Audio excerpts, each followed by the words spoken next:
રાજ્યમાં વરસાદના કારણે કુલ 357 રસ્તા પર વાહન વ્યવહાર બંધ થયો છે। રાજ્યમાં કુલ 22 સ્ટેટ હાઈવેની સાથે 2 નેશનલ હાઈવે પણ બંધ છે। આ સાથે જ અન્ય 35 મુખ્ય માર્ગો બંધ છે। રાજ્યમાં પંચાયતના 298 રોડ બંધ।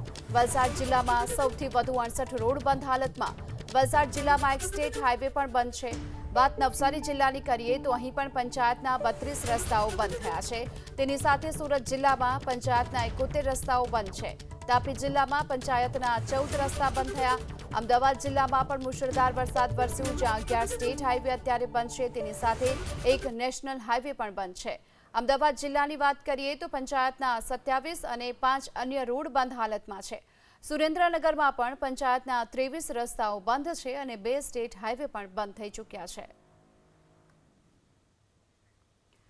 તો રાજ્યમાં વરસાદના કારણે કુલ 357 રસ્તા પર વાહન વ્યવહાર બંધ છે, કારણ કે આ રસ્તાઓ પર ક્યાંક પાણી ભરાયેલા છે, રસ્તા તૂટેલા છે। તેના કારણે આ પ્રકારની સ્થિતિ જોવા મળી રહી છે। રાજ્યમાં 22 જેટલા સ્ટેટ હાઈવે પણ અત્યારે બંધ હાલતમાં છે।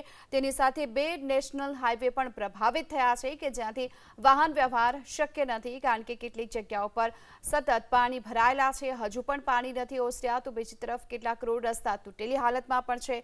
વલસાડ જિલ્લામાં ભારે વરસાદ વરસ્યો હતો, જ્યાં 68 જેટલા રોડ અત્યારે બંધ હાલતમાં જોવા મળી રહ્યા છે। તો તેની સાથે એક સ્ટેટ હાઈવે પણ વલસાડમાં બંધ છે। નવસારી જિલ્લામાં 32 રસ્તા બંધ। સુરત જિલ્લામાં પંચાયતના 71 રસ્તા બંધ છે। તાપી જિલ્લામાં પણ 14 રસ્તા પંચાયતના બંધ છે। અમદાવાદ જિલ્લાની વાત કરીએ, જ્યાં 11 સ્ટેટ હાઈવે પ્રભાવિત થયા છે, તો તેની સાથે એક નેશનલ હાઈવે પણ બંધ હાલતમાં। અમદાવાદ જિલ્લામાં 27 જેટલા પંચાયત હસ્તકના રસ્તાઓ બંધ છે અને 5 અન્ય રોડ રસ્તાઓ પણ પ્રભાવિત થયા।